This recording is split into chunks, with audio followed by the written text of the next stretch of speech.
سلطان صلاح الدین ایوبی جب حلب کو فتح کر کے لوٹا تو بہت دنوں کے سفر اور جنگ کی تھکاوٹ کی وجہ سے سلطان صلاح الدین ایوبی جسمانی اور ذہنی طور پر بہت تھک چکا تھا، لیکن سلطان دوسری طرف بہت خوش تھا کیونکہ سلطان ایک اہم شہر فتح کر چکا تھا۔ یہ حلب شہر کیا ہے اور اس کی کیا اہمیت ہے؟ حلب شمال مغربی شام کا ایک پرانا اور مشہور شہر ہے جو قدیم زمانے میں بہت بڑا تجارتی مرکز تھا۔ بغداد جانے والے تجارتی قافلے یہیں سے ہو کر جاتے تھے۔ 1000 سال قبل مسیح بھی اس کو خاص اہمیت حاصل تھی۔ بازنطینی عہد حکومت نے اس کو بڑی ترقی دی۔ 7ویں صدی میں اس پر عربوں نے قبضہ کیا۔ 10ویں صدی میں یہ پھر بازنطینیوں کے قبضے میں چلا گیا۔ 11ویں صدی کے آخر میں اس پر سلجوق ترک قابض ہو گئے۔ 1124 میں صلیبیوں نے اس کا محاصرہ کر لیا۔ 1183 میں سلطان صلاح الدین ایوبی نے اس پر قبضہ کر کے اس کو خوب مضبوط کیا۔ 1260 میں اس پر ہلاکو خان اور 1401 میں امیر تیمور نے قبضہ کیا۔ 1517 میں پھر عثمانی ترکوں کے قبضے میں آیا۔ چند سال اس پر مصر کا بھی قبضہ رہا۔ یہاں ریشمی اور سوتی کپڑے کے کارخانے ہیں۔ کسی زمانے میں یہاں آئینہ بہت مشہور تھا۔ سلطان صلاح الدین ایوبی جب اپنے کمرے سے آرام کر کے باہر نکلے تو آپ کا ایک جاسوس علی بن سفیان آپ کے سامنے سر جھکائے کھڑا ہو گیا۔ سلطان صلاح الدین ایوبی نے پوچھا، سفیان کیا بات ہے؟ تم اتنے خاموش کیوں ہو؟ علی بن سفیان نے کہا، سلطان آپ سے ایک بات کرنی تھی، لیکن میں جانتا ہوں کہ آپ بہت تھکے ہوئے ہیں، اس لیے میں نے سوچا کہ ابھی مناسب وقت نہیں۔ سلطان نے جب یہ سنا تو کہا، سلطان کی زندگی اپنی رعایا کی قرض دار ہوتی ہے اور اس کی زندگی کا ایک ایک لمحہ اپنی رعایا کے لیے وقف ہوتا ہے، لہذا تم بتاؤ ایسا کون سا معاملہ ہے جس نے تمہیں پریشان کر رکھا ہے؟ یہ بات کرتے کرتے سلطان صلاح الدین ایوبی ایک کرسی پر بیٹھ گیا اور علی بن سفیان میں پاس آ کر کھڑا ہو گیا اور کہنے لگا، حضور اتنی زندگی آپ کے ساتھ گزری ہے، آپ کے دروازے سے کسی کو خالی جاتے ہوئے نہیں دیکھا، لیکن مجھے افسوس ہے کہ ایک بزرگ جو کئی ہفتوں سے مسلسل ہر روز آپ کی عدالت میں آتا ہے لیکن آپ کو نہ پا کر وہ واپس خالی لوٹ جاتا ہے، لیکن اس کا مسئلہ کچھ ایسا ہے جسے میں بھی حل نہیں کر سکتا۔ سلطان نے کہا، بتاؤ وہ بزرگ کون ہے اور اس کا کیا مسئلہ ہے؟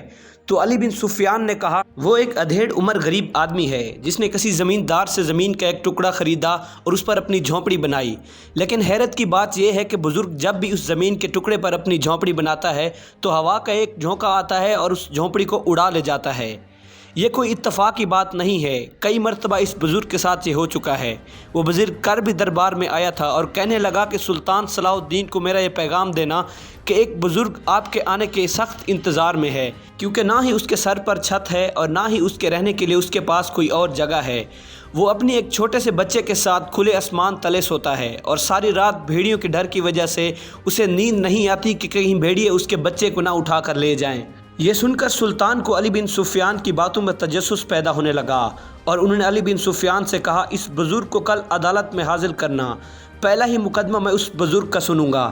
اس پر علی بن سفیان کہنے لگا، سلطان آپ اتنے دنوں کے تھکے ہوئے جنگ سے واپس لوٹے ہیں، آپ کچھ دن آرام کر لیں، پھر بعد میں اس بزرگ کا بھی مسئلہ حل کر دینا۔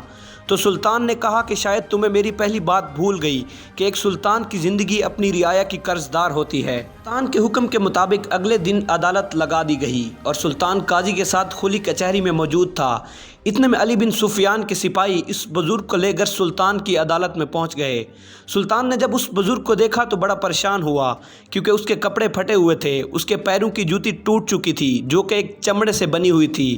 جب اس خستہ حال بزرگ کو سلطان کی عدالت میں پیش کر دیا گیا تو سلطان بزرگ سے مخاطب ہوئے اور کہا، بابا جی آپ اپنا مقدمہ ذرا تفصیل سے بتائیں۔ بزرگ نے کہا، سلطان میں نے اپنا گھوڑا زمیندار کو دے کر اس سے زمین کا ایک ٹکڑا لیا تھا اور وہ گھوڑا بھی میرا اپنا نہیں تھا۔ میں نے جنگل سے ایک گھوڑے کے بچے کو اٹھایا تھا جو کہ بیمار پڑا تھا، میں نے اس کی دیکھ بھال کی تو وہ جوان ہو گیا۔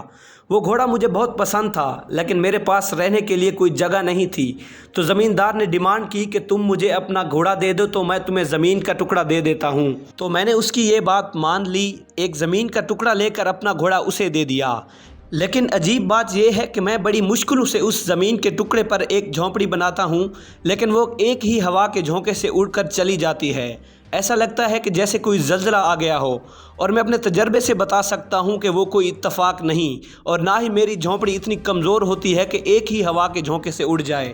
سلطان نے کہا، اے بزرگ تم دوبارہ جھونپڑی بناؤ، یہ اتفاق بھی تو ہو سکتا ہے کیونکہ موسم آج کل بہت خراب ہے، آندھی اور طوفان کی وجہ سے بڑے بڑے قلعے ہل کر رہ جاتے ہیں، یہ تو پھر ایک چھوٹی سی جھونپڑی ہے۔ بزرگ نے سلطان سے عرض کی کہ میں وہ جھونپڑی 8 سے 10 بار بنا چکا ہوں، لیکن میں جب بھی بناتا ہوں میری جھونپڑی گر جاتی ہے۔ سلطان بڑا حیران ہوا اور سلطان کا تجسس بڑھنے لگا۔ سلطان نے علی بن سفیان کو حکم دیا کہ کل صبح تم اپنے سپاہی لے کر اس جگہ پر جانا اور اس جگہ کے نیچے کھدائی کرنا، مجھے یقین ہے کہ اس زمین کے ٹکڑے میں بہت بڑا کوئی راز ہے۔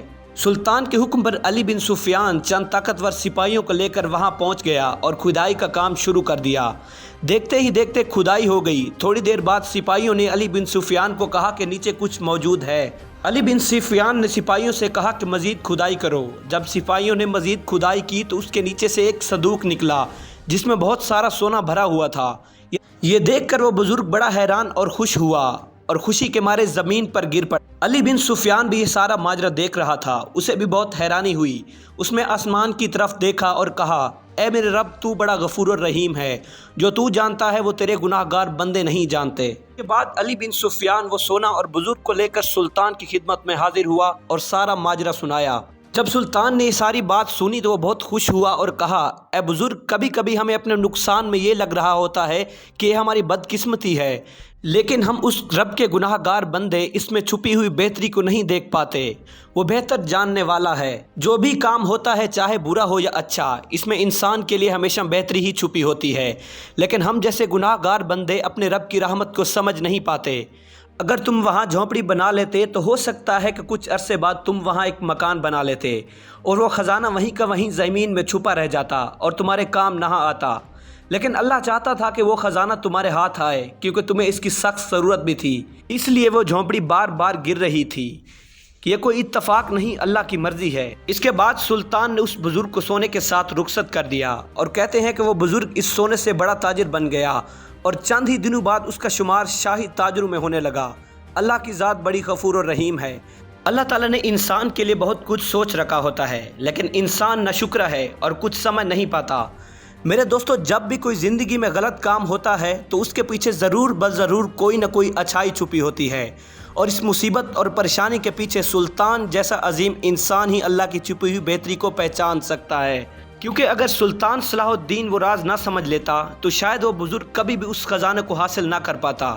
اس بات کے ساتھ ہی میں آج کی ویڈیو اپنی ختم کروں گا۔ آپ لوگوں سے ریکویسٹ ہے کہ میری ویڈیو اگر آپ کو اچھی لگی تو ویڈیو کو لائک کریں، شیئر کریں اور میرے چینل کو لازمی سبسکرائب کریں تاکہ آنے والی اچھی ویڈیوز سے آپ لوگ فائدہ اٹھا سکیں۔